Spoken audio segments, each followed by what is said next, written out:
마태복음 13장 44절, 천국은 마치 밭에 감추인 보화와 같으니 사람이 이를 발견한 후 숨겨두고 기뻐하며 돌아가서 자기의 소유를 다 팔아 그 밭을 사느니라. 아멘. 사람이 감추인 보화를 발견하게 되면 너무 기뻐가지고 다른 모든 자기 소유를 다 팔아서 이 밭을 사느니라, 그렇게 되어 있습니다. 밭을 살려면은 먼저 뭐 해야 되는 거예요? 먼저 밭을 발견해야 되죠. 보화를 발견해야 되겠죠. 보화를 발견하고 그 다음엔 어떻게 해요? 밭을 살려면 자기 거를 다 팔아야 되겠죠. 그리고 다시 돌아와야 되겠죠. 그래서 이제 이걸 샀어요. 샀으면 그러면 자기 거 이제 남은 게 있어요, 없어요? 없죠. 그러면 돌아갈 때가 있어요, 없어요? 없어요. 그래서 여기 밭에 살아야 되겠죠. 밭에 살아야 되게, 밭이 말씀이에요. 그 말씀으로 그냥 살아야 돼, 평생에. 이런 이제 마음을 가지고 사는 것이 보화를 발견한 사람들이겠죠, 그죠? 그러니까 한마디로 말하면 다 잃어버린 거예요. 다 잃어버린 거, 자기 거를 다 잃어버린 거. 그래야 더 이상 찾을 게 없지. 그러니까 밭에 보화를 발견했으니까 더 이상 자기 걸 찾을 수가 없는 거예요. 다 잃어버려야 돼. 그래야 이 밭에 보화를 발견한 사람이라는 거예요. 예수를 발견한 사람은 다른 어떠한 것들도 사실 우리가 만족해서는 안 되는 거죠. 이게 만족이 안 되죠. 그러니까 예수를 발견하면 예수가 가장 만족스럽기 때문에 다른 어떠한 것도 이 세상에서 만족을 줄 수 있는 게 있을까? 사실은 없어요, 이 세상에서. 그러니까 주님이 성경에서 우리에게 주시고 싶어하는 것이 뭘까? 나는 성경을 통해서 주님이 주시고 싶어하는 게 이런 것 같구나 하는 게 확 오는 게 있는데, 뭐를 주시고 싶어할까? 하나님이 우리한테 평강이에요. 평강을 주고 싶어해요. 평강이라고 하는 게 에이레네인데, 이 에이레네가 결합한다는 말이거든요. 이게 둘이 결합한다 이런 말이고, 그리고 하나가 된다 그런 말이에요. 그게 평강이라는 건데, 하나님이 우리에게 평강을 주시길 원하신다. 평강이라고 하는 게 다른 말로 말하면 뭐라고 표현할 수 있냐면, 이게 안식이라고 표현할 수 있어요. 성경에서 하나님이 우리에게 주고 싶어하는 게 뭘까? 안식이죠. 그러니까 안식을 주고 싶어한다, 이게 평강이라는 거죠. 그러니까 평강이 안식이다. 그러니까 성경에서 가장 우리가 갖고 싶어하는 게 안식인데, 사실 하나님이 평강을 주시면 우리가 안식할 수 있는 거예요. 그러니까 평강을 안 주면 어떻게 해요? 안식하지 못하니까 불안하게 되겠죠. 불안하고 두렵고 원망하고 불평하고 짜증나고 화나고 이런 게 있으면 그런 평안이 없죠. 안식이 안 온단 말이에요. 그러면 안식이 안 오고 평안이 안 오니까 사람의 몸이 어떻게 해요? 힘들죠. 몸이 힘들어지고 피곤하고 몸이 아프고 또 가정에 문제도 더 생기고 또 살 의욕도 없어지고 그렇게 되는 거죠, 그죠? 근데 평안하고 안식이 오면 어떻게 될까요? 진짜 살만 나는 거죠, 그죠? 평강하고 모든 게 다 평강하고 안식. 이게 이 평강과 안식이 뭘 통해서 오는 게 아니라 예수 그리스도가 평강이시고 예수 그리스도가 안식이니까 예수님을 몰라서는 진정한 영적 평안이 없을 것 같다는 얘기죠. 그러니까 평안이라고 하는 게 예수의 부활이에요. 예수의 부활. 그게 평강이라고요. 잘 생각해 보라고. 평강이라는 그 단어가 구약 성경에서는 뭐라고 그러죠? 구약 성경에 평안할지어다, 평안해라, 뭐라 그래요? 샬롬 그런다고. 샬롬. 이 샬롬이라는 게 누구 왕이 있는데 이름이? 솔로몬. 그게 솔로몬이란 말. 솔로몬이 오면은 평강이잖아요. 솔로몬은 뭐를 상징하는 거냐면 부활의 예수님을 상징하는 거거든요. 그러면 다윗은요? 다윗은 십자가 예수님을 상징하는 거고.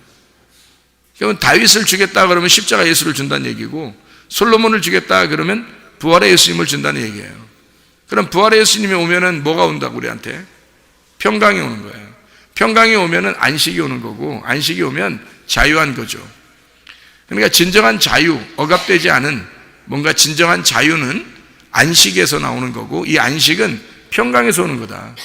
평강은 어떻게 할 때 오는 거냐면 예수가 부활해야지 오는 거다는 거예요. 그러니까 내 속에서 예수가 부활해야, 그래야 평강한 거죠. 그러면 예수가 부활하려면 내가 어떻게 돼야 돼? 상대적으로 내가 죽어야, 그래야 평강하다는 거죠. 그러니까 내가 죽어야 예수 그리스도가 부활하고, 예수 그리스도가 부활하면 평강이 오고, 평강이 오면 안식이 온다. 안식이 오면 우리에게 진정한 자유가 오게 될 것이다. 그러니까 진리가 이제 우리를 풀어주는 거죠. 진리가 우리를 풀어줘서 덮여있는 것을 갖다가 열어주는 그런 역할을 하는 거예요. 뭔가 덮여있고 감추어져 있고 이러면 어떻게 해요? 무슨 자유가 오겠어요? 뭔가 이렇게 열려지고 알려지고 이래야 자유가 오는 거지. 그래서 진리가 우리를 자유케 한다, 그렇게 말하는 거예요. 자, 뭐예요? 평강이 오면 하나님이 우리에게 주시고 싶은 가장 원초적인, 하나님이 우리에게 진짜 주고 싶은 게 뭘까? 성경을 제가 가만히 보면서, 야, 주님이 가장 원하는 거, 주고 싶은 거 딱 한 가지, 그게 뭘까 해보니까 평강이더라는 말이에요. 평강. 예수님이 부활하고 난 다음에 제자들에게 와가지고 뭘 받으라 그래요? 평안이 있을지어다 그러죠. 평안이 있을지어다. 뭐 다른 것도 얘기할 수 있잖아요. 뭐 구원을 받아라, 뭐 또는 뭐 앞으로 너네는 뭐 잘 살 거다, 뭐 오래 살 거다, 뭐 별 얘기 다 할 수 있는데, 주님께서 하신 말씀은 딱 한 말이에요. 평안할지어다 그래요. 물론 불안하고 두려워하는 저자들이기 때문에 주님께서 부활하시고 난 다음에 평안해라 이렇게 말도 했겠지만, 사실 우리가 가만히 보면 사람이 마음이 평안해지면 말이에요, 몸에 병도 별로 없을 것이고 또 문제도 별로 안 생길 거란 말이에요. 가정에 문제가 왜 생겨요? 불안하고 염려가 있고 짜증나고 뭐 화나는 게 있고, 그러니까 문제가 생기는 거 아니에요, 서로. 사실 마음에 평안하면요, 자기 마음은 평안하게 되면 그럼 안식이 오게 되죠. 그러면 자유하게 되는 거고, 그게 구원이란 말이에요. 그러니까 구원이라고 하는 건 진정한 자유가 우리에게 왔다, 이게 구원이란 말이죠. 그러면 그게 이제 뭐냐면 어둠 안에 있으면은 구원이 아니고 빛 가운데 있어야 그게 구원인 건데, 부활의 예수님이 내게 오셔야지 이게 구원이라고요. 그러면 부활의 예수님이 오면은 반드시 이 사람을 어떤 마음을 갖게 하겠어요? 평안한 마음을 갖게 하는 거죠. 그러니까 평안이 온다 그러면 이 평안이라고 하는 것을 통해서 내가 구원받았구나, 이거를 깨닫게 되는 거죠. 불안하지 않고 괴롭지 않고 평안하다. 그러니까 두려워하는 제자들에게 주님은 부활하고 난 다음에 평안할지어다, 그렇게 이야기를 했단 말이죠. 그러면 모든 상황과 조건은 다 바뀌는 거예요? 먼저 다 바뀌지 않죠. 왜냐하면 예수님 평안할지어다라고 했지만 제자들이 여전히 밖에 나가면 어떻게, 문 열고 나가면 다 잡아 죽이려고 하는 거죠. 그러니까 조건은 하나도 안 바뀐 거예요. 상황도 하나도 안 바뀌었어요. 그냥 마음만 평안해진 거예요. 그러니까 근데 마음만 평안해졌는데 이 사람들이 나갈 힘이 생긴 거예요. 자기 속에 마음에 평안이 오니까 나갈 힘이 생긴 거예요. 왜?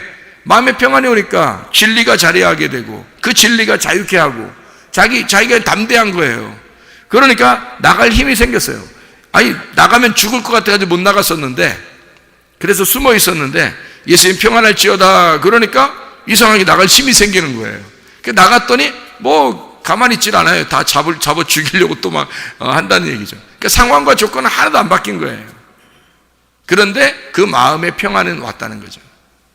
그러니까 하나님 우리에게 주시고 싶은 게 뭐냐면 조건과 상황을 바꿔주려고 하는 게 아니라 우리 마음의 평안을 주시려고 하는 게, 그게 근본적인 거더라. 우리 마음의 평안만 있으면 사실 몸의 건강도 하게 될 것이고 문제도 생기지 않을 거란 말이에요. 조건과 상황은 안 바뀌었을 수도 있어요. 주님이 먼저 부활하셔서 우리에게 오시면, 내가 죽고 예수 그리스도가 부활하시면 모든 상황은 아직 그대로 있을 수 있습니다. 그런데 내 마음은 이상하게 평안이 왔다. 그럼 바뀌기 시작하는 거예요. 뭔가 바뀌는 있는 거예요, 우리 속에서. 하나님은 하나님 자신을 주고 싶어 했던 거지, 이 땅의 조건과 상황을 다 이렇게 그런 게 아니란 말이죠. 하나님 자신이 질서고, 하나님 자신이 자유고, 하나님 자신이 평안이고, 하나님 자신이 안식이기 때문에 하나님을 주시고 싶어 했던 거죠. 그 하나님이 영생이라는 거예요. 그러니까 하나님 자신이 내 안에 들어오면 그러면 모든 문제는 해결된다는 거죠.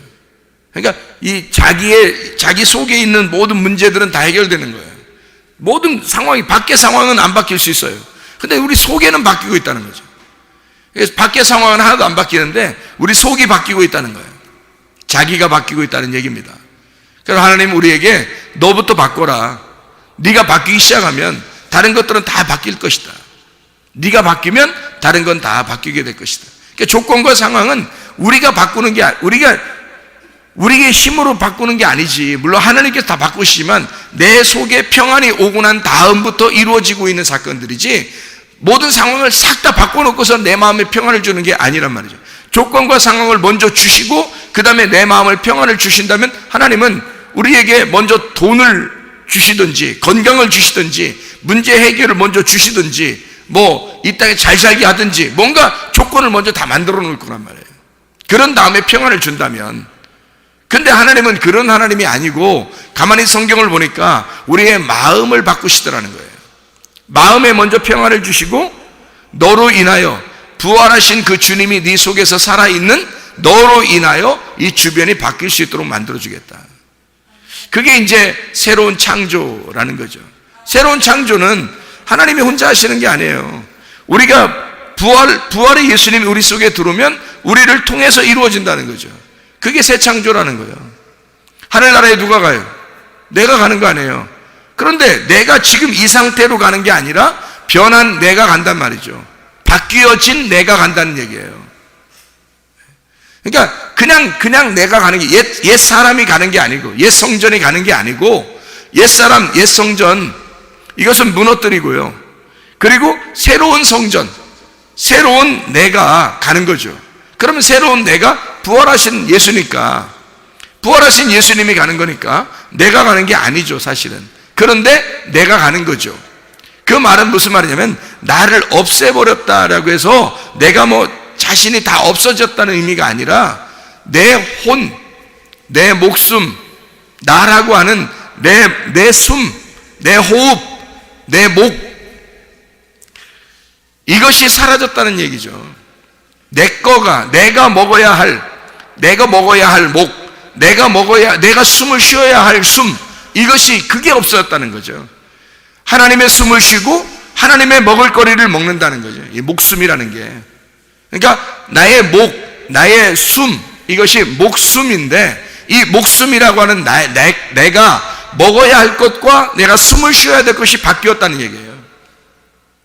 그리스도 안에서 혼이 바뀐 겁니다. 다시 말하면 영혼의 구원이라고 하는 건요, 내 몸이 바뀌었다는 의미가 아니에요. 몸은 그대로 있어요. 그런데 영혼이 바뀐 거예요. 내 속이 바뀐 거란 말이에요. 그리스도의 평안이 내 속에 들어오면 내 목과 내 숨이 바뀐 거라고요. 내 목숨이 바뀐 거라고. 그러면 내 목은 먹어야 할 것, 내 숨은 숨 쉬어야 될 것인데 먹을 것과 숨 쉴 것이 바뀌었다는 얘기예요. 그럼 먹거리가 바뀌었다는 얘기니까 우리가 먹는 게 이 땅에 있는 말들을 먹었을 거 아닙니까? 이 땅의 말들을, 이 땅의 음식들을 먹었을 거 아니에요. 그럼 우리가 음식이 바뀌어야 되겠죠. 하늘의 음식으로 바뀌어야 된단 말이에요. 이 땅에서 하나님의 말씀을 들어야 된다는 거죠. 세상 것을, 세상 사람들의 말을 듣고 살아왔는데 하나님의 말씀을 듣고 살기로 결심했단 말이에요. 바뀌었다는 거죠. 하나님의 음식을, 내가 이 땅에 있는 만나를 먹으려고 했었는데 하나님의 음식, 생명의 떡을 먹게 됐다는 얘기예요. 먹거리가 바뀌었다는 얘기입니다. 한마디로 숨 쉬는 게 바뀌었어요. 들숨 날숨이 내가 혼자 쉬는 줄 알았더니, 숨 쉬는 줄 알았더니 내가 죽어버리니까 하나님의 숨을 쉬더라는 거예요. 하나님의 호흡, 하나님의 영감을 가진 그 말씀으로 살게 되더라는 얘기죠. 숨이 바뀌었다는 얘기입니다. 먹는 게 바뀌었고 숨이 바뀌었다는 얘기. 이게 목숨이 바뀐 거예요. 이게 영혼의 구원이라고. 이게 진짜 우리의 영혼의 구원, 진짜 영혼의 구원을 주님이 주시길 원하신다는 거죠. 그러려니까 우리에게 평강이 있을지어다. 우리가 이 땅에서 조건과 상황을 하나님이 바꿔주려고 하는 게 아니라, 자, 내가 먹을 게 바뀌고 숨이 바뀌니까 내 자신이 어떻게 돼요? 그리스도의 사람이 되어버렸다는 거죠. 사람이 먹는 데 따라서 냄새 나잖아요. 먹는 데 따라서 냄새 나요. 먹는 데 따라서, 그리고 사람이 듣는 데 따라서 말하게 되는 거고요. 먹는 데 따라서 이게 사람이 바뀌는 거예요. 말하는 데 따라서 뭘 듣느냐에 따라서 뭘 말하게 돼 있고 뭘 생각하게 돼 있고 사람이 바뀌는 거예요. 그런 사람으로. 그러니까 언어를 우리가 한국말 하는 사람을 한국 사람이라 그렇게 말해요. 영어를 말하는 사람을 영국 사람이라 그렇게 말하고요. 이렇게 말이 바뀌는 거예요. 필리핀 말을 하면 필리핀 사람이라 그러고요. 그러니까 말이 바뀌는 거예요. 말을 따라서 민족이 바뀌는 거거든요. 그러니까 내가 무슨 말을 듣고 무슨 말을 하느냐에 따라서 하나님의 사람이, 하나님의 민족이 될 수도 있고 땅의 민족이 될 수도 있는 거예요. 네가 땅의 민족이냐, 하나님의 말을 하게 되면, 하나님의 말을 듣게 되면 하늘의 민족으로 바뀌는 거죠. 땅의 민족이 아니라 하늘의 민족으로 바뀌는 거란 말이에요. 민족이 바뀌는 거예요. 국가가 바뀌는 거라고. 언어에 따라서 citizenship, 그 시민권이 바뀌는 거예요. 말에 따라서요 시민권이 바뀌어버립니다. 내가 신청을 해요. 내가 하늘나라 시민이 아니었는데 신청한다고요. 내가 하늘나라 시민으로 내가 신청합니다. 그러면 하나님께서 우리에게 말을 테스트할 거 아닙니까? 네가 무슨 말 하느냐, 네가 무슨 말을 듣고 있느냐, 네가 뭘 먹고 있느냐, 어떤 숨을 쉬고 있느냐, 네가 무슨 말을 듣고 무슨 말을 하고 있느냐, 이거를 테스트할 거 아니에요 우리한테. 그래서 주님께서 우리를 시티즌십을 주려고 하는데, 시민권을 줄 때 딱 시험할 거 아닙니까? 네가 어떤 사람이냐, 네가 나의 말을 하고 있느냐, 나의 말을 듣고 있느냐, 네가 나로서 살아가려고 하고 있느냐, 이거죠. 민족이 바뀌었느냐 이거예요. 하나님의 민족으로 네가 땅의 생각을 하지 않고 하늘의 생각을 하며 살고 있느냐, 땅의 말을 하거나 땅의 행동을 하는 것이 아니라 하늘의 말, 하늘의 행동을 하며 네가 살고 있느냐, 그럴 거 아니겠어요. 하나님이 보신다고요. 우리를 믿음을 보신다고요. 아브라함도 테스트하잖아요. 아브라함도 이삭을 갖다가 데려오라고 그래요. 3일 길을 가는데 얼마나 힘들겠어요. 근데 3일 길 오라고 그래요. 어린 양 잡아놓고 준비해놓고 오라고 그러는 거예요. 계속 잡아놓고 계속 오라고 그래요. 그때까지 뭐 얘기도 해줬으면 좋잖아요. 하루 길을 왔을 때 얘기해주거나 이틀 길을 왔을 때 얘기해주면 얼마나 편하게 오겠어요. 내가 미리 준비해놨다 이렇게 하면. 근데 말하지 않아요. 3일 길까지 계속 거기까지 와서 양이 또 소리내지도 못하게 가만히 입을 막고 있어요. 언제까지 막고 있냐면 이삭 묶고서 이삭 올려놓고 칼로 찌르려고 할 때까지, 그때까지 그대로 양의 입을 막고 놓고 소리도 못 내게 해요.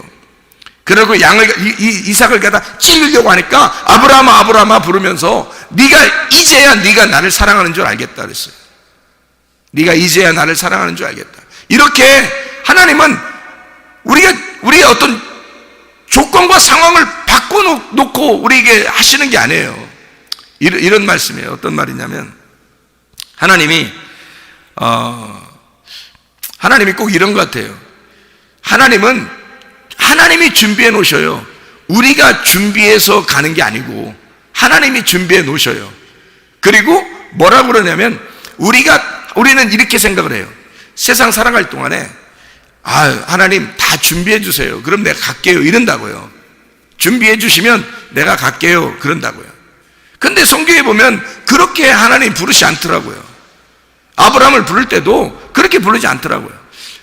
창세기 12장에도요 아브라함을 갈 바를 알지 못하고 따라오라고 해요. 그렇죠? 갈 바를 알지 못하고 따라오라고. 그냥 무조건 오라는 거예요. 그래서 아브라함이 갈 바를 알지 못하고 그냥 하나님이 말씀하셨으니까 그냥 가겠습니다. 따라가는 거예요. 창세기 22장에도 아브라함에게 어린 양 잡아놨지만 말하지도 않고 3일 길을 계속 오라고 그래요. 준비해 놓다는 얘기를 안 하신다고. 하나님이 준비해 놓죠. 그러니까 우리가 이런 말씀들을 이렇게 가만히 우리가 읽으면서 그 아브라함의 말씀이 곧 나의 말씀이고 여기 성경에 있는 이 말씀이 곧 나에게 말씀하는 것이라면 하나님은 어떤 하나님이라는 걸 우리가 짐작할 수 있어요. 하나님은 나를 위해서 준비하신 하나님이시구나. 나를 위해서 미리 준비하신 하나님입니다. 근데 그 준비한 걸 안 가르쳐 주신다는 거죠. 언제라고 하는 것을 안 가르쳐 준다는 얘기예요. 우리 보고 따라오는, 그러니까 언제라고 딱 알려주면 언제 병이 났을 것이다, 언제 문제가 해결될 거다, 언제 뭐 이렇게 잘 될 거다, 그러면 얼마나 좋아요. 근데 그걸 말 안 하신다고요. 그냥 언제 될지 모른다고요. 근데 분명한 사실은 해주신다는 거예요. 분명한 사실을 미리 준비해 놓고 있다는 거죠. 다 준비해 놓고 있는데 말씀을 안 하시는 거예요. 따라오라는 거예요. 그냥 분명히 하나님은 준비해 놓고 있어요. 다 준비해 놨다는 거지. 하나님은 해놨다는 거예요. 근데 우리 보고 따라오라는 거야. 어떻게 하라는 거예요 도대체. 그러니까요, 우리는 우리 입장에서는 준비시켜 놓고, 준비해 놓으면 내가 가겠습니다 그러는 거고, 우리는. 하나님은 내가 준비할 테니까 너는 그냥 무조건 따라와라 그러는 거고요. 그러니까 갈 바를 알지 못하고 우리는 가는 거예요. 갈 바를 알지 못하고. 준비해 놓고 우리 보고 오라면 얼마나 좋아요. 그러니까 준비된 곳을 우리는 가는 게 아니에요. 내가 준비해 놓고 준비 다 되면 내가 다 상 차려놓으면 내가 가겠습니다 이런 게 아니라고요. 준비돼서 가는 게 아니고, 준비되지 않은, 아직 알지 못하는 길을 우리는 가는 거예요. 하나님이 오라고 하니까 그냥 가는 거예요. 그걸 뭐라고 그러면 성경에서는 믿음이라 그렇게 말하는 겁니다. 보이지 않는 걸, 너희에게 알려주지 않은 걸 오라고 하는 거, 그걸 믿음이라 그러는 거예요. 다 준비해놓고 보이면 뭐 그게 믿음입니까? 믿음 없어도 따라갈 수 있죠. 다 준비되어 있고 다 모든 것이 준비되어 있는데 내가 간다면 그게 뭐 어렵겠어요. 그건 보이는 거니까. 근데 사람들은 대부분 교회 다니면서 보이는 거를 원하더라는 거죠. 보이는 것을 믿음이라고 생각하더라는 거죠. 그런 조건과 상황을 먼저 해결해 가려고 하나님 앞에 호소하더라는 거죠. 근데 하나님은 우리에게 조건과 상황을 먼저 해결하려고 하지 아니하고 네 마음속에 평안이 있느냐 이거예요. 네 마음속에 하나님을 따라올 의사가 있느냐 이거예요. 네 속에 진짜 하나님을 따라올 만한 그 평안이 네 속에 있느냐 이거예요. 제자들이 무서워가지고 벌벌 떨고 있을 때 주님께서 부활하고 와가지고 평안이 있을지어다, 아무것도 주지 않고 그냥 평안이 있을지어다. 근데 여전히 벌벌 떨고 있었던 이 제자들 말이에요. 밖에 나가면 다 자기들 잡아 죽이려고 하는 그런 상황, 그런 조건, 이런 것들은 하나도 안 바뀌었어요. 그냥 마음의 평안만 있었어요. 근데 평안이 있을지어다 했을 때하고 평안이 있을지어다라고 안 했을 때하고는 전혀 제자들이 달랐다는 거죠.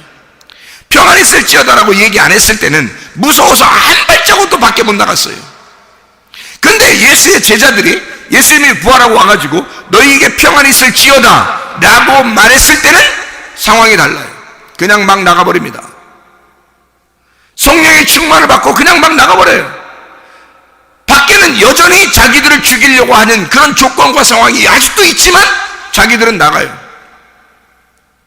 그래서 예수를 막 담대하게 증거합니다. 결국 다 순교당하고 죽임당합니다. 안 죽는다는 게 아니에요. 그런 조건과 상황에 있어서 이 사람들에게 완전히 그것이 안 닥친다는 얘기도 아니에요.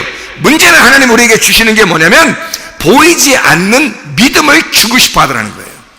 그거를 감당할 만한 힘을 주더라는 얘기예요. 그걸 조건과 상황을 바꿔주시는 하나님이 아니라 그런 조건과 상황은 그대로 있는데 우리에게 그걸 감당할 힘을, 그 감당할 믿음을 주고 싶어 하더라는 얘기예요.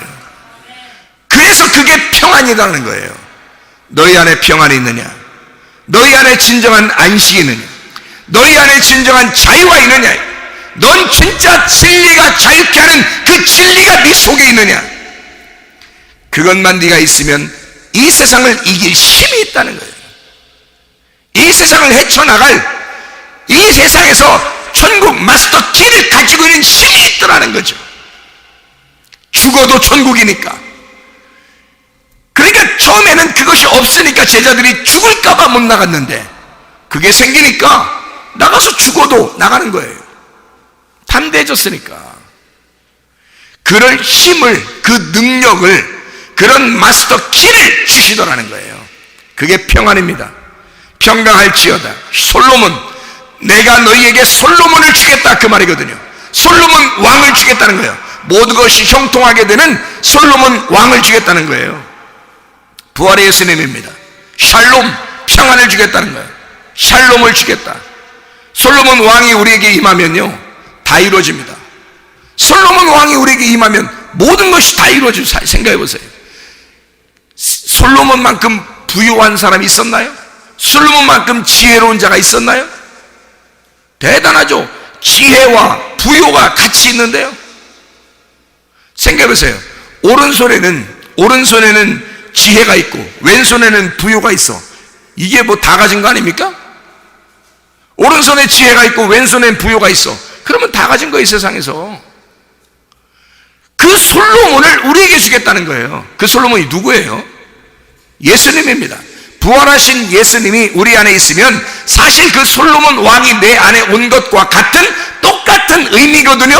그럼 그 똑같은 의미를 진짜 솔로몬이 자기의 지혜와 자기의 부요함을 가지고 우리 앞에 딱 나타나면 좋겠는데, 그런 예수가 우리 안에 왔다고 생각하는데 이게 안 이루어졌다고 이 속에 솔로몬이 안 이루어지는 거예요. 샬롬이 안 되는 거야. 예수 그리스도를 그렇게 주겠다는데 그 예수는 필요 없다는 거야. 왜냐하면 나에게는 조건과 상황이 내가 눈에 보이는 걸 달라는 거예요. 눈에 보이는 거. 솔로몬 주지 말라는 거예요. 샬롬 그런 거 주지 말라는 거예요. 안 보이는 거니까. 부활의 예수님 안 보이는 거니까 우리에게 주지 말라는 거야. 기적을 달라는 거야. 표적을 달라는 거야. 이적을 달라는 거야. 보이는 거 달라는 거예요. 우리의 눈에 보이는 거, 귀에 들리는 거, 그거 달라는 거예요. 그게 무슨 믿음입니까? 주님이 진정한 믿음을 우리에게 주시고 싶어 한다면 보이지 않는 평안을 주려고 할 겁니다. 부활의 예수님이 유일하게 하나 주실 만한 하나가 있었는데 그게 평안이에요. 평안할지어다. 여러분에게 진정한 평안이 다른 어떠한 것보다 더 소중하다고 생각하십니까? 하나님께서 여러분에게, 부활의 예수님이 여러분에게 평안할지어다 그러면 문제가 해결될 줄로 믿습니다. 평안할지어다 그러면 여러분에게 치료가 일어날 줄로 믿습니다. 평안할지어다 그러면 형통하게 될 줄로 믿습니다. 이게 진짜 예수란 말이에요. 상황과 조건은 바뀌지 않았을 수도 있죠. 그러나 우리의 속에 진짜 평안이 오면 그런 모든 것들을 이겨낼 힘, 그런 능력을 우리에게 주신단 말이에요. 예수 그리스도가 그 능력이 너에게 임하시면, 그 능력이 어떤 능력이냐고요. 그 능력이 사도행전 1장 8절에 하나님께서 주시는 그 능력이 임하시면, 그 권능을 임하시면 예루살렘과 온 유대와 사마리아 땅까지 이르러 내 증인 될 것이다. 그들이 순교 안 당했나요? 다 순교당합니다. 나가서 예루살렘과 온 유대와 사마리아 땅까지 가도 다 순교당합니다. 그러나 권능을 가지고 있기 때문에, 그 안에 평안이 있기 때문에 말이에요. 그냥 나가버리는 거죠. 그냥 나가서 예루살렘과 온 유대와 사마리아와 땅까지 복음을 증거합니다. 뭐가 있었기 때문에? 그 권능이 있었기 때문에. 무슨 권능? 평안이라는 권능.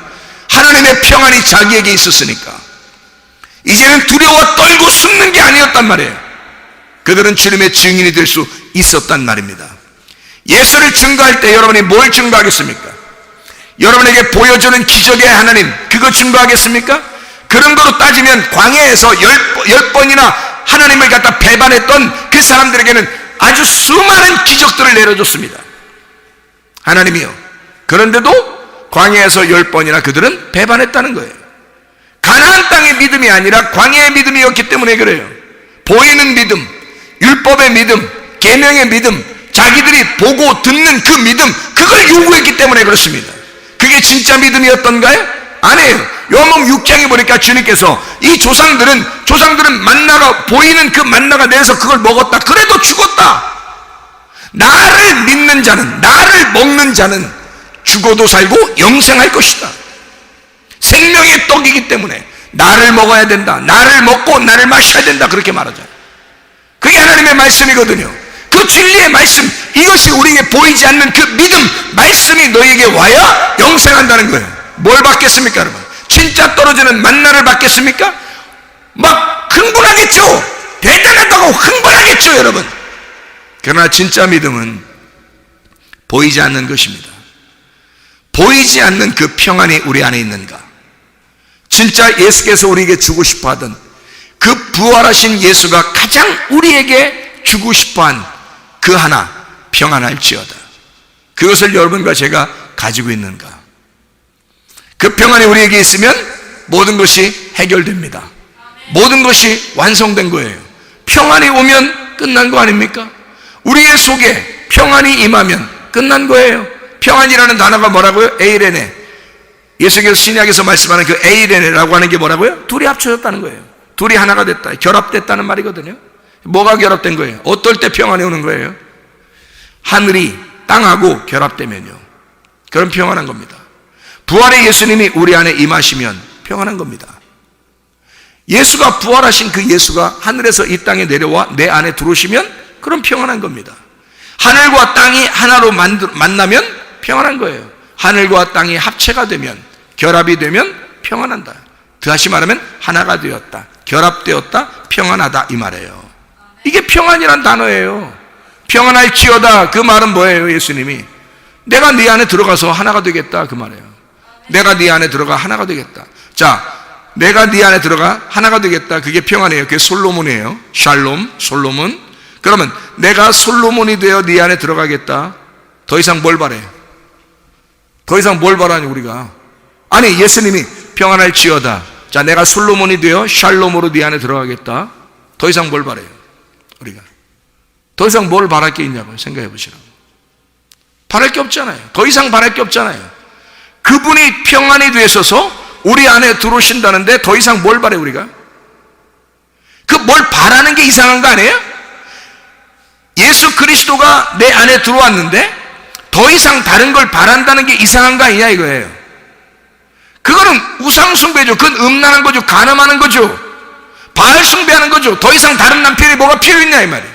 더 이상 다른 부요가 뭐가 필요했으며, 더 이상 다른 장수가 뭐가 필요 있냐 이 말이에요. 더 이상 다른 건강이 뭐 필요 있냐 이거예요. 더 이상 땅에 있는 모든 소유가 내게 더 이상 뭐가 필요하냐 이거예요. 그래서 마태복음 13장 44절에 밭의 보화를 진짜 발견하게 되면 그 밭의 보화가 뭐예요? 보아스라고 했잖아요. 보아스. 루시 보아스를 발견하면 더 이상 다른 남편을 따라가서는 안 된단 말이에요.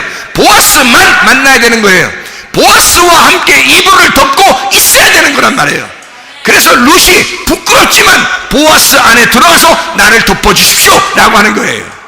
보아스를 발견하고 나면 다른 남편을 따라갈 수가 없는 거예요. 다른 밭에 갈 수가 없는 거란 말이에요. 보아스만. 그래서 보아스의 밭이 보아스와 함께 결혼하게 되잖아요. 보아스와 함께 결혼하게 되면 보아스의 밭은 다 룻 거예요. 보아스와 함께 결혼하면 보아스의 밭은 다 룻 거란 말이에요. 룻. 생각해 보시라고요. 룻이 더 이상 다른 걸 바랄 게 뭐가 있냐고요. 만약에 보아스를 바라면서도 다른 남자를 구하거나 다른 밭에 가거나 이러면요, 보아스가 뭐하러 결혼해요 이 사람하고. 그럴 뿐만 아니라 이 사람에게 무슨 보아스의 밭이 무슨 룻거가 되겠어요. 보아스를 발견했을 때는 자기의 모든 걸 털어 보아스의 밭을 사야 되는 겁니다. 자기의 모든 걸 털어. 더 이상 돌아갈 수 없는 것으로, 더 이상 돌아갈 수 없을 만큼 다 팔아 제껴야 되는 거예요. 그래야 예수를 발견하는 것이거든요. 예수 발견한 사람, 그 보화를 발견한 사람, 보아스를 발견한 그 룻과 같은 사람, 이런 사람은 모든 것을 다 없애버려야 된다고요. 왜요? 더 이상 바랄 게 없잖아요. 아니, 룻이 보아스를 만났는데 더 이상 뭘 바래? 생각해 보세요. 룻이 바랄 게 뭐가 있어요? 보아스 하나면 다 되는데 그 지역에 가장 유력한 사람이 보아스인데요. 보아스 한 분이면 그냥 자기는 솔직히 룻이요, 처음에 생각할 때 보아스를 만나면 보아스 밭도 내 거가 되고 보아스 돈도 내 거가 되고 보아스가 가지고 있는 거 이것도 내 거가 되고 저것도 내 거가 되고, 이렇게 머리를 싹 굴려보니까 다 내 거 같을 거란 말이에요. 이렇게. 그래서 해라 모르겠다, 내가 보아스하고 그냥 오늘 그냥 한판 그냥 있어야 되겠다, 이렇게 했겠냐 이거예요. 그게 아니라고요. 나오미하고 이 룻은요, 아주 신중한 사람입니다. 왜 신중했냐면 자기의 첫 번째 남편들을 다 잃어버린 자들이에요. 과부들이에요. 아무것도 자기는 소유한 게 없어요. 이제 다 빈털터리가 돼서 거지가 돼서 베들레헴에 올라왔단 말이에요. 아무것도 갖지 못한 자예요. 그러니까 보아스를 만났어요. 그러니 이 나오미가 뭐라 그래요? 시어머니가, 세상에 시어머니가 며느리를 남자 만나게 해주는 거예요. 이게 쉬운 일이 아니잖아요. 그런데 이 시어머니가 자기의 모든 욕심도, 자기의 모든 탐욕도, 이 세상에 가지고 있는 모든 것도 다 없는 거예요. 아무것도 가진 게 없는 거야. 이 사람은 보아스, 어디에서 왔느냐? 보아스의 밭에 내가 갔다가 이삭 주워 왔습니다. 그래? 보아스만 만나야 돼. 이 나오미가 왜? 딱 보니까 척이란 말이에요. 쿵 하니까 호박 떨어지는 소리야. 척 감기는 소리가 딱 나는 거야. 그래서 이 여인에게, 룻에게, 야, 우리가 가진 게 뭐냐? 그에게 은혜를 입었다면 우리가 그 안에서 만족하는 것이 마땅하다. 그리고 그는 유력한 자라 우리의 대를 이을 유일한 자다. 이렇게 이 나오미가 추천해서 밀어가지고 보아스의 밭에 들어가게, 그 이불을 덮게 만들었단 말이에요. 나오미가. 세상에 말해요, 이런 훌륭한 시어머니가 어디 있어요? 이런 훌륭한 시어머니가, 대단한 시어머니. 이 또 며느리, 또 이런 훌륭한 며느리가 또 어디 있어? 시어머니가 하라는 대로 다 해. 세상에 말해요. 그래서 나는 이 성경을 보면서 사람들이 말해요, 룻기서를 보면서 내가 참 은혜를 많이 받는데, 이 세상에 말해요, 그 시어머니하고 며느리하고 이 고부 간의 갈등이라고 하잖아요. 고부 간의 갈등이라고 하잖아요. 그죠? 고모 간의 갈등이 아니라 그래. 고부 간의 갈등이라고 하더라고. 그 고부 간의 갈등이라고 그러는데, 이 고부 간의 갈등은 누구도 해결 못한다 그래요. 하나님도 해결 못한다 그래. 이런 건 진짜 고부 간의 갈등은 하나님도 해결 못한대. 그 정도로 사람들이 그렇게 힘들대, 이거 하나 되기가. 근데 나는 성경을 보면서 아니 은혜 받기 전에도 그렇게 봤지만, 은혜 받고 나서 이렇게 룻기서를 이렇게 보면서 말해요, 이거 그냥 성경만 봐도 말해요, 그냥 성경만 봐도, 아니 룻도 있고 나오미도 있더라 이거예요. 분명히 시어머니하고 며느리인데 이런 사람도 있어. 근데 왜 이런 사람들은 안 따르려고 그럴까? 이상하더라고. 왜 성경에 나온 대로는 왜 안 살으려고 그럴까? 그거 이상하잖아요, 그것도. 아니 성경대로 살면 되는데 왜 굳이, 성경은 성경이고 왜 자기 인생은, 왜 사람들 다 얘기는 뭐 수많은 사람이, 대부분의 사람이 다 그렇게 산대. 네? 성경에서는 이렇지만, 룻하고 나오미는 그렇지만 대부분의 사람들은 다 시어머니하고 며느리하고 다 그렇게 산대요. 대부분이 그렇대. 뭐 하긴 뭐 자라나면서, 어릴 때부터 자라난 이게 서로 다른 식구들이 만나서 이게 둘이 만났으니까 이게 같겠냐고, 이게 둘이 20 몇 년을 이렇게 서로 다르게 살다가 만났으니 이게 되겠냐고, 이게. 그죠? 이 시어머니도 또 다른 집에서 또 와가지고 따르게 살다가 와서 또 여기에 부딪히다가 이게 이굴이 난 사람인데, 여기서 또 새롭게 20 몇 년을 또 따르게 살다가 와가지고 또 딱 부딪히니까 이게 얼마나 이게 자기들 자존심이 세겠냐고, 고집도 세고, 이게 안 맞는다고. 그래서 대부분 안 맞는다 하더라고요. 그런데 여러분, 진짜 은혜 받으면 안 맞을까? 진짜 회개하고 진짜 은혜 받으면 룻하고 나오미처럼 안 될까? 안 될 것 같아요? 그 안 된 게 구원 못 받은 거 아닌가? 잘 생각해 봐요. 아니 이렇게 못 살면 그게 구원받지 못한 거 아닌가? 어떻게 그게 이 세상 사람이 다 그래? 아니 다 그런다고?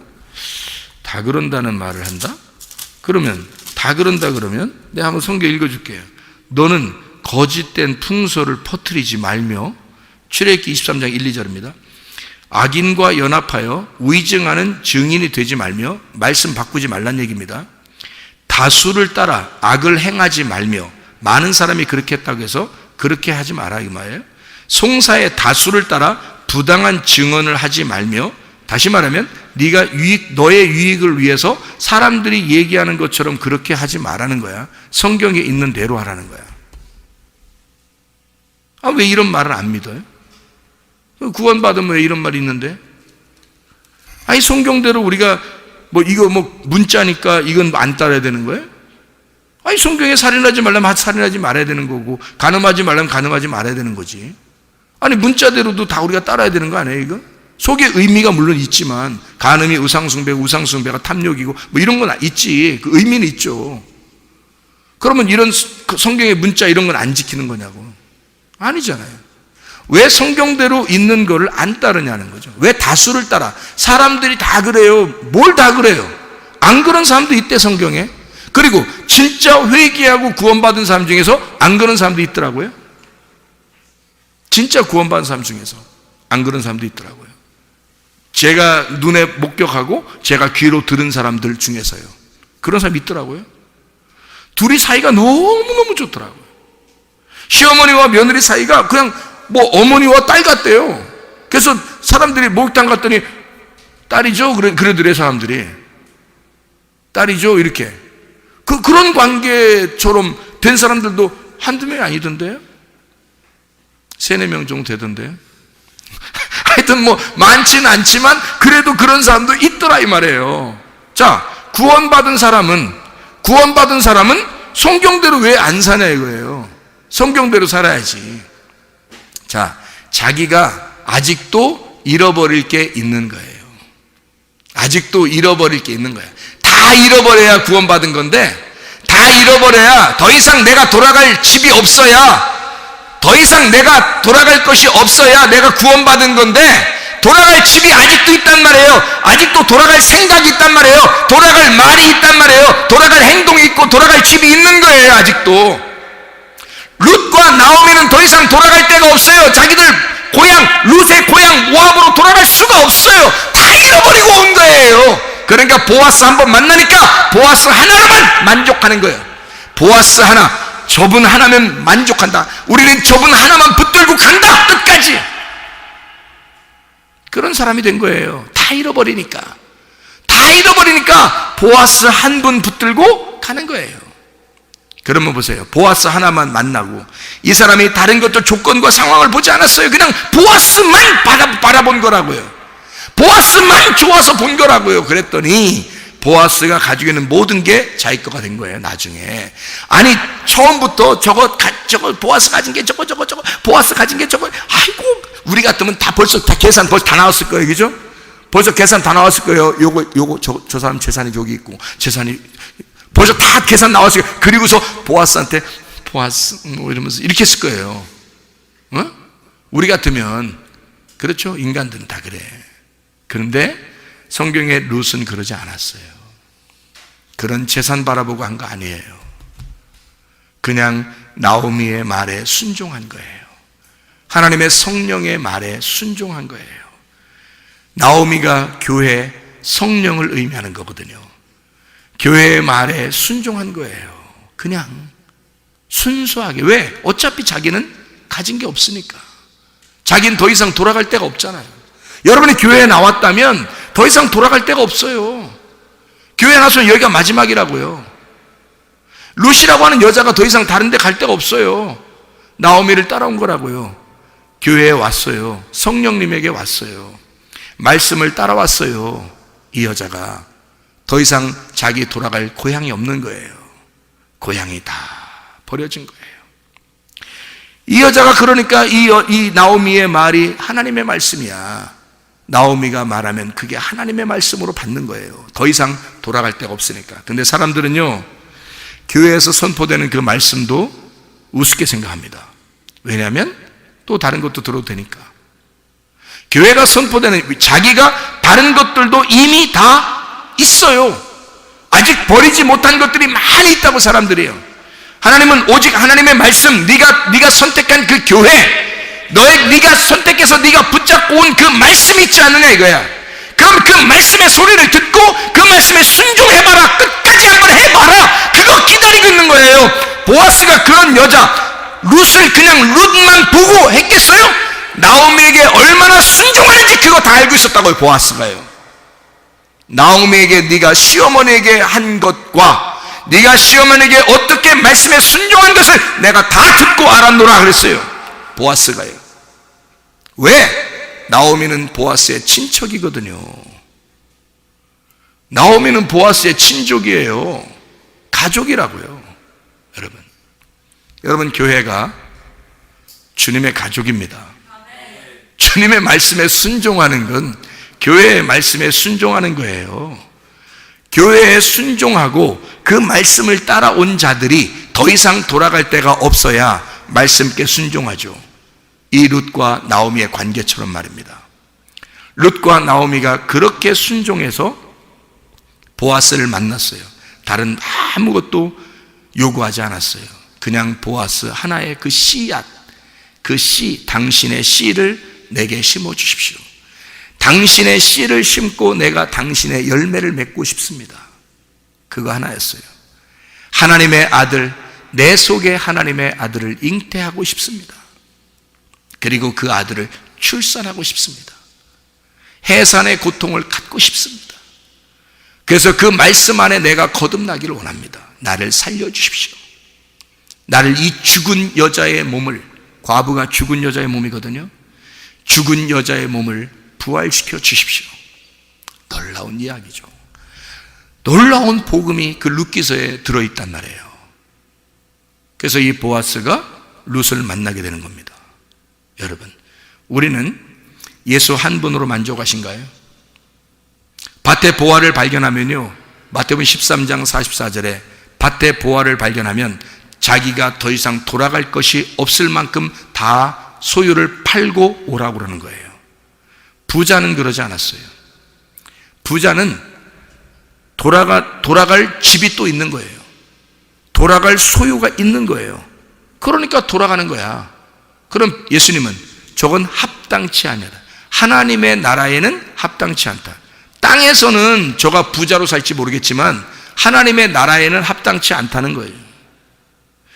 이 룻과 나오미처럼 밭에 보화를 발견한 그 사람처럼 더 이상 돌아갈 데가 없어야 주님의 말씀께 순종하고 그 믿음으로 살죠. 그 사람에게는 보아스 하나만 바라볼 때는 말이에요, 평안할 겁니다. 그런데 만약에 옆집 밭에요, 또 남자가, 또 젊은 남자가 또 하나 있어. 그래서 룻이 둘을 재봐요.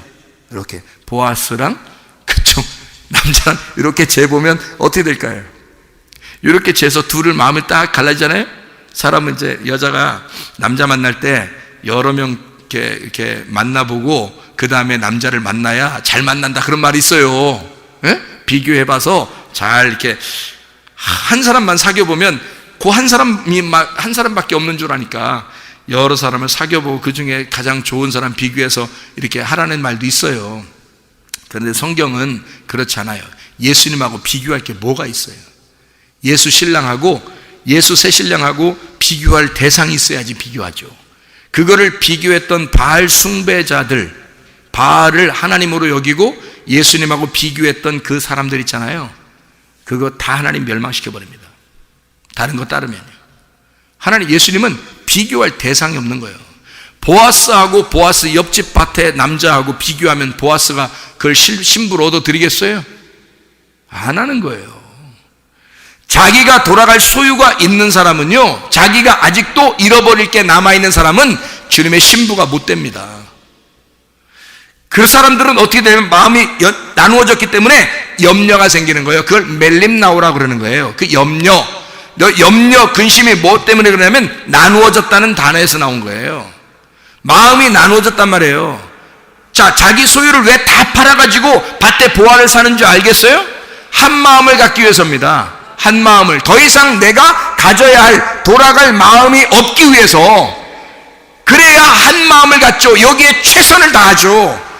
그래서 여기밖에, 나는 당신밖에 남편이 없습니다. 나는 이 보화, 이것으로 만족하며 살겠습니다. 더 이상 돌아갈 집도 없고 나는 이 밭에서 살겠습니다. 나는 이 교회에서 살겠습니다. 나는 이 말씀으로 살겠습니다 라고 하는 사람, 그 사람을 주의 신부로 여깁니다. 주님께서 밭에 보화를 발견한 사람, 자기의 모든 소유를 팔아 더 이상 갈 곳이 없는, 다 잃어버린 하나님의 사람, 그리고 하나님을 발견하여 그 말씀으로 만족하며 살려고 하는 사람, 보아스의 신부가 되는 룻과 같은 사람, 여러분과 제가 되어 그리스도 예수의 사람으로 살다가 주님 만나시기를 바랍니다. 우리 하나님 아버지 사랑과 은혜를 감사합니다. 주의 뜻대로 살다가 주님 만나게 도와 주시옵소서.